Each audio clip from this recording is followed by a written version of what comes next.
भोले बाबा की जय जय हो बाबा बर्फानी की। मैं हूँ महेंद्र सिंह और आप देख रहे हैं महेंद्रा ट्रैवल ब्लॉग। दोस्तों नमस्कार। आज मैं बात करूंगा अमरनाथ यात्रा पर। अगर आप जा रहे हैं तो वहाँ रहने और खाने के क्या इंतजाम है। तमाम लोगों को ये पता होगा कि खाने के इंतजाम वहाँ भंडारे लगते हैं, तो खाने के लिए वहाँ पर आपको कोई पैसा नहीं खर्च करना है। लेकिन रहने का क्या इंतजाम है, तो इस पर हम बात आज करेंगे। लेकिन सबसे पहले उन यात्रियों को जो रास्ते में हैं, जा रहे हैं और खराब मौसम है, उनके लिए बहुत बहुत शुभकामनाएं कि आपकी यात्रा मंगलमय हो, बाबा बर्फानी के आपको दर्शन हो। और जो यात्री अभी तैयारी कर रहे हैं जाने के लिए, उनको भी बहुत बहुत अग्रिम शुभकामनाएं कि आपकी यात्रा मंगलमय हो। ये यात्रा बहुत पवित्र यात्रा है और कहा जाता है बाबा बर्फानी जिसको बुलाते हैं उसी को इस यात्रा का सौभाग्य मिलता है। तो आप सभी लोग सौभाग्यशाली हैं कि आप बाबा बर्फानी के दर्शन करने जा रहे हैं। मेरी शुभकामनाएं हैं कि आपकी ये यात्रा मंगलमय हो, शुभ हो। और अब बात करते हैं कि वहां पर खाने का क्या इंतजाम रहता है।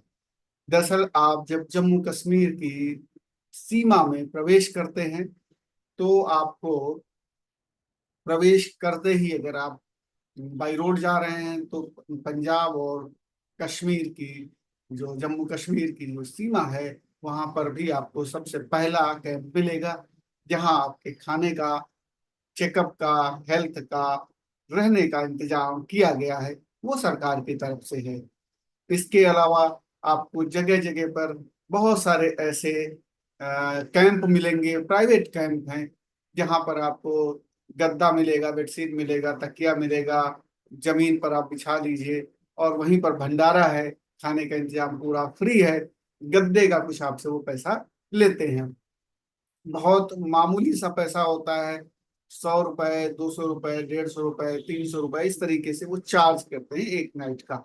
जहाँ जैसी व्यवस्था है, बहुत अच्छी व्यवस्था है तो थोड़ा सा महंगा, नहीं तो 100 रुपए, 200 रुपए के अंदर आपका काम हो जाएगा।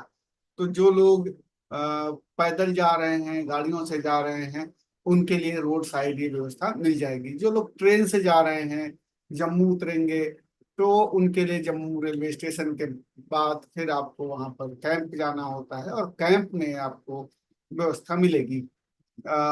लेकिन आप अगर जब मार्ग पे जा रहे होते, यानी कि जब आप बेस कैंप पहुंच जाते हो और वहां से बाबा बर्फानी के दर्शन के लिए आप ट्रैकिंग करते हैं, घोड़े से जाते हैं या फिर आप पालकी लेते हैं, तो रास्ते में आपको कैंप मिलते हैं जहां पर आपको खाने की निःशुल्क व्यवस्था होती है। बेस कैंप में तो होती है, बेस कैंप में तो बहुत भंडारे होते हैं जहां पर आपको तरह तरह के खाने का इंतजाम होता है। वो आप वहाँ खा सकते हैं और कोई दिक्कत नहीं, निःशुल्क होता, बड़े सेवा भाव से लोग खिलाते हैं। आप बड़ी सेवा भाव से बैठाएंगे, खिलाएंगे, वहाँ कोई दिक्कत नहीं। बेस कैंप में जहाँ आपको ठहरने का, रात का विश्राम की जो जरूरत है उसको पूरा किया जाता है। इसके अलावा अगर आप जब यात्रा कर रहे होते हैं तो यात्रा के दौरान भी आपको कई जगहों पर कैंप मिलते हैं जहां पर आपके खाने का इंतजाम रहता है। जब आप पहलगाम से जाते हैं तो ये यात्रा 3 दिन में पूरी होती है, तो यहाँ पर तो आपको जहाँ जहाँ आप रुकेंगे वहाँ वहाँ तो आपकी अच्छी व्यवस्था है ही। लेकिन जब आप बालटाल से जाते हैं तो बालटाल से जाने में जब आप शुरुआत करते हैं, एक्सेस गेट को क्रॉस करते हैं, तो उसके बाद आपको अच्छी खासी व्यवस्था मिलेगी खाने पीने की। और वो कैंप क्रॉस करते करते आपको लगभग सुबह हो ही जाती है। तो वहां पर आप अपना नाश्ता कीजिए, खाना खाइए, और नाश्ता करने के बाद फिर आप यात्रा को आगे बढ़ाइए। यहाँ पर आपको पालटाल वाले रास्ते में ऐसा नहीं है कि आपको हर जगह थोड़ी थोड़ी दूर में आपको खाने की व्यवस्था हो। वहां पर एक अच्छे खासे दूरी जब आप तय कर लेंगे, तब जाके आपको एक जगह मिलेगी जहां पर आपको खरीद करके खाना होगा। वहां पर आपको एक जगह है, वहां पर आपको कुछ दुकानें हैं जो खाने, चाय, नाश्ते, इन सब चीजों का इंतजाम है। तो वहां आपको पैसा देना होगा और आप उसके बाद यात्रा को पूरा करेंगे। ये जो यात्रा है बालटाल वाली थोड़ी ज्यादा कठिन यात्रा है, क्योंकि एक ही दिन इस यात्रा में आप जाते हैं और वापस ही आपको आना है। तो ये थोड़ा सी कठिन यात्रा है। इसके अलावा अगर आप पहलगाम की तरफ से जाते हैं तो वो थोड़ा सरल है, लेकिन दिन ज्यादा लगते हैं और वहाँ खाने पीने के इंतजाम भी ज्यादा है रास्ते में। लेकिन यहाँ भी आपको कोई दिक्कत नहीं होने वाली, कोई परेशानी नहीं होने वाली है। बालटाल की तरफ से भी अगर आप जाते हैं तो यहाँ पर भी आपको खाने पीने का पूरा इंतजाम है। अब बात आती है रहने के लिए। तो रहने के लिए इंतजाम बेस कैंप है, वहीं पे किया गया है। तमाम जगहों पर बेस कैंप बनाए गए। एक बात ध्यान रखनी है, बाबा बर्फानी जो आप मेरे पीछे देख रहे हैं, यहाँ पर कभी हुआ करता था बेस कैंप और यहाँ पर एक रहने की व्यवस्था की जाती थी। लेकिन अब जब से वो हादसा हुआ है तब से फिर वहां पर अब रहने का इंतजाम नहीं है। किसी को अलाउ नहीं करते वहां रहने के लिए। वहां खाने के इंतजाम मिलेंगे आपको। वहां पर जो आपको खाने पानी का सारा टेंटेस लगे हुए हैं, कैंप लगे हुए हैं, वहां खाने का इंतजाम है। लेकिन वहां रहने का इंतजाम नहीं। एक ही कंडीशन में वहां रह सकते हैं, जब आपकी तबीयत खराब हो, डॉक्टर वहां पर आपको अलाउ करें। वहां डॉक्टर भी होती है, टीम होती है पूरा। खाने का इंतजाम है लेकिन रहने का इंतजाम नहीं है, तो आपको वहां से वापस आना ही होगा। एक काम आप कर सकते हैं, वहां से 6 किलोमीटर दूर पंचतारणी है। पंचतारणी में आपको रहने का इंतजाम है। तो वहां अगर आप पूरा नहीं वापस आ पा रहे हैं, बालटाल तक नहीं आ पा रहे हैं, तो आप पंचतारणी में जाके रुकिए। पहलगाम से जो आते हैं लोग, उनको तो पंचतारणी में रुकना ही होता है, जाते वक्त भी और आते वक्त भी। वापस जब आएंगे तो उनके लिए तो वो रूट ही है। लेकिन आप अगर बालटाल से जा रहे हैं तो आप पंचतारणी में आप भी आइए, रुकिए, और उसके बाद फिर वापस आपको जाना होगा। तो एक तो ये है कि आपके पास जो व्यवस्था है रुकने की। लेकिन पंचतारणी में जब आप वापस आएंगे, रुकेंगे, तो वो रूट थोड़ा सा जो आपका है वो हेलीपैड वहीं से पंचतारणी से है। तो वो रूट थोड़ा सा आपका अलग है, लेकिन रुकने का इंतजाम वहां पर है। अब आपको क्या करना है कि जो रेट है वो आप जानना चाह रहे होंगे कि किस तरीके से और क्या बुकिंग होती है कि नहीं। तो मैं आपको बता दूं कि रेट बहुत सामान्य रेट है। मैक्सिमम 800 रुपये है जो पंचतारणी में है। इसके अलावा चूंकि सबसे ऊंचाई पर है और ये सबसे निकट है, तो यहाँ कंडीशंस थोड़ी सी ज्यादा एडवर्स होती है। तो इसलिए यहाँ पर थोड़ी सी महंगा है, 800 रुपये है एक आपको बेड वगैरह। और ये प्राइवेट जो टेंटेज हैं उनके रेट हैं, वहां पर लगाए जाते हैं। पंचतारणी में बहुत सारे वहां पर टेंट लगे हुए हैं। आप अगर थोड़ा सा उनसे बात करेंगे तो वो 800 से कम भी पैसा ले लेंगे आपसे, क्योंकि वहां पर कमोवेश ये स्थिति रहती है कि टेंटेज ज्यादा हैं, बेड ज्यादा हैं, लोग उतने नहीं रहते हैं, इतना इंतजाम रहता है। तो आप देख लीजिए, टेंट देख लीजिए, एक अच्छी तरीके से सिचुएशन देख लीजिए, उनसे सुविधा पूछ लीजिए, नहाने के लिए टॉयलेट के लिए क्या व्यवस्था है, वो सारी चीजें आप पूछ लीजिए। उसके बाद आप उनसे बोलिए, तो वो 400 रुपये 500 रुपये पर नाइट में भी तैयार हो जाते हैं। तो आपको ये देखना, सरकारी रेट 800 रुपये का है, लेकिन वो कम में भी आपको मिल जाएगा। इसके अलावा शेयरिंग बेड आप लेते हैं तो और सस्ता पड़ जाता है वो। फिर तो वो 200 रुपये में भी आपको मिल जाएगा।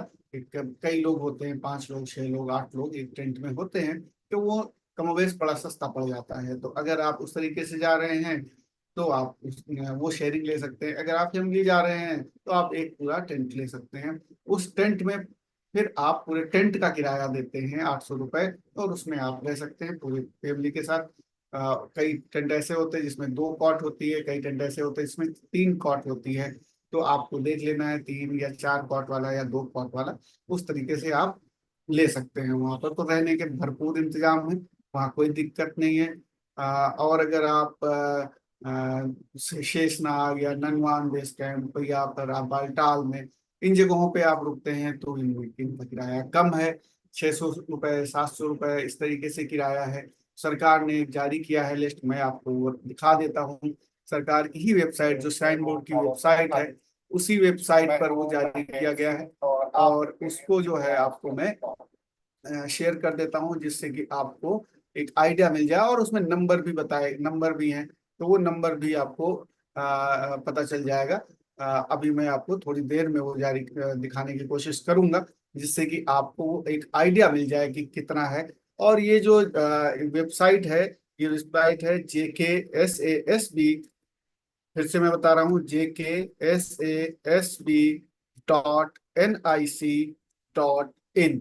इस वेबसाइट पर आप जब जाएंगे, यही ऑफिशियल वेबसाइट है श्री अमरनाथ जी श्राइन बोर्ड की, और इसी वेबसाइट पर आपको जाना है और किसी वेबसाइट पर नहीं जाना। इसी वेबसाइट पर सारी चीजें हैं, आपके रजिस्ट्रेशन से लेकर के हेलीकॉप्टर की टिकट बुक करने, या फिर मेडिकल सर्टिफिकेट, या फिर आपका ये जो रहने के इंतजाम की लिस्ट है, वो सारी चीजें इसी पर हैं। तो मैं आपको कोशिश करता हूँ कि वो वेबसाइट आपको मैं दिखाऊं और वो लिस्ट मैं आपके सामने शेयर करूं, जिससे कि आप उसमें ये देखिए, ये वेबसाइट है और इस वेबसाइट में सारी इंफॉर्मेशन है। और इस पे आपको सुबह और शाम की आरती भी है, वो भी देख सकते हैं। RFID इशू करने वाले जो काउंटर्स हैं वहां पर भी ये टेंटेड एकोमोडेशन का ये देखें डिटेल दी गई है। तो इस डिटेल को मैं आपके साथ शेयर कर रहा हूँ। देखिए, ये एकोमोडेशन के जो है होली के ड्यूरिंग यात्रा ये बताया गया है। अब ये देखिए, इसमें जो दिया गया है बालटाल बेस कैंप में, एक जो कॉन्ट्रैक्टर है न्यू हिल व्यू गेस्ट हाउस कॉन्ट्रैक्टर है, इसके ये नंबर दिए गए हैं। 800 रुपये इसका टैरिफ बताया गया बालटाल बेस कैंप पर। इसके अलावा ननवान बेस कैंप पर जो कॉन्ट्रैक्टर है उसके नंबर दिए गए हैं, उसका 500 रुपये है पर नाइट। शेषनाग जो कैंप है वहां पर 700 रुपये है, और जो पंचतारनी है वहां पर 800 रुपये है।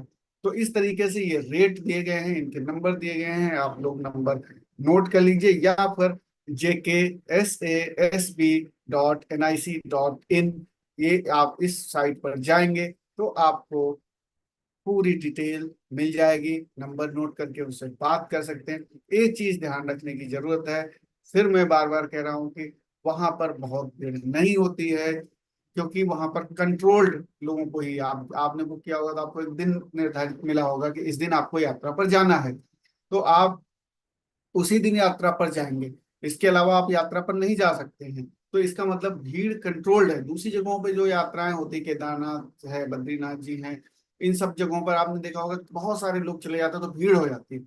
अमरनाथ जी की यात्रा की खासियत यह है कि यहाँ भीड़ नहीं होने पाती है। यहाँ एक्सेस कंट्रोल गेट है। आपकी यात्रा जिस दिन की है उसी दिन आपको जाने दिया जाता है। इसका मतलब यह है कि यात्रा की संख्या पर सरकार और श्राइन बोर्ड का नियंत्रण है। इसलिए जो बेस कैंप है वहां पर भीड़ नहीं होने पाती है, इसलिए इंतजाम बहुत सारे हैं। तो आपको कोई ऐसा नहीं सोचना है कि हमें रहने का इंतजाम नहीं होगा। इसलिए आप इनसे बात जरूर कर लीजिए। लेकिन अगर आप चाहें तो प्री बुक नहीं भी करवा सकते हैं, वहां पर आपको मिल जाएगा। लेकिन आपको कुछ वहां पर जो कॉटेज हैं, जो एस्बेस्टस सीट या और तमाम चीजों से बनती हैं, प्री फैब्रिकेटेड होती हैं, अगर उनमें रहना है तो उनकी बुकिंग जरूर करानी पड़ती है, क्योंकि वो बड़ी जल्दी ऑक्यूपाइड हो जाती हैं। तो इनसे आप ये जो नंबर अभी आपने देखे, इनसे आप पूछ लेना कि आपका हट कैसी है, कपड़े वाली हट है या वो शीट जो लोहे की सीट होती है, एस्बेस्टस सीट होती है, पता नहीं कौन सी सीट होती है, उससे वो बनाते हैं हट। तो वहां पर आपकी व्यवस्था, वहां पर भी 3 या 4 या 6 या 10 12 लोगों का एक तरीके से वो बना देते हैं, जितना कई बार बड़े, कई बार कंटेनर्स पे बनाते हैं। तो आप पूछ लेना कि क्या है उसमें, बाथरूम वगैरह उसी के साथ में होता है, 5 6 लोग हैं और एक बाथरूम है। तो वो फैसिलिटी थोड़ी ज्यादा ठीक होती है, लेकिन वो थोड़ी कॉटेज महंगी भी होती है। तो मेरा अंदाजा है कि वो 12 1300 रुपए के आसपास होती है। तो वो कॉटेज महंगी होती है, लेकिन वो नंबर भी नहीं मिल पाते हैं, और वहीं जा करके वो पता करना होता है, या फिर एक दूसरे के कांटेक्ट से ही मिलते हैं नंबर, क्योंकि उनको जो बहुत कम संख्या होती है और वो पहले से ही ऑक्यूपाइड हो जाती है। लेकिन जो आपको कपड़े वाले जो टेंटेज मिलेंगे, जो आपने देखा होगा तमाम जगहों पे कुंभ मेले में या तमाम जगहों पे लगते हैं तिरपाल वाले, तो वो आपको मिलेंगे। और वहां पर अच्छा रहता है, वहां पर ठंड नहीं लगेगी, क्योंकि वहां पर गद्दे रजाइयाँ खूब होते हैं, कंबल खूब होते हैं, तो आपको वो फिक्र नहीं करनी है। बस आपको अपना पावर बैंक साथ रखना है, क्योंकि वहां पर जो लाइट का स्लॉट होगा उसमें चार्जर लगाने के लिए जगह नहीं होती है, प्लग नहीं होता है। तो पावर बैंक आप अपने साथ रखिए। बाकी यार सारी सुविधाएं वहां पर मिलेंगी आपको। गर्म पानी भी मिलेगा आपको नहाने के लिए, लेकिन उसके लिए पैसे पे करने होंगे। बहुत गर्म पानी नहीं होता, लेकिन आप नहा सकते हैं। तो 50 रुपये, 75 रुपये या 100 रुपये बाल्टी के हिसाब से वो रेट फिक्स होगा, वो आपको मिल जाएगा। तो चिंता करने की कोई बात नहीं है। वहां रहने के लिए आपका मैक्सिमम 800 रुपये का किराया है पर नाइट। तो आप वो देख लीजिए, या जो शेयरिंग वाले बेड हैं वो ले सकते हैं, वो बहुत सस्ते पड़ जाएंगे। तो आप वहां पर आपको लेकिन रहने की व्यवस्था हो जाएगी, मिल जाएगी, चिंता करने की जरूरत नहीं है। खाना बिल्कुल मुफ्त है, बिल्कुल फ्री है। तो आप इस यात्रा को करिए, मंगलमय हो आपकी यात्रा। और इन्हीं शुभकामनाओं के साथ मैं आपको यहाँ से अलविदा लेता हूँ। आप देखते रहिए महिंद्रा ट्रेवल ब्लॉग, क्योंकि यहाँ पर आपको सारी जानकारी, ऑथेंटिक जानकारी मिलेगी। क्योंकि मैं वो यात्रा पिछले साल कर चुका हूँ, इसलिए मैं अपना एक्सपीरियंस शेयर करता हूँ और वो सारी जानकारी आपको देता हूँ जो आपके काम की है। जय भोले बाबा की जय हो, बाबा बर्फानी की आपकी यात्रा मंगलमय हो।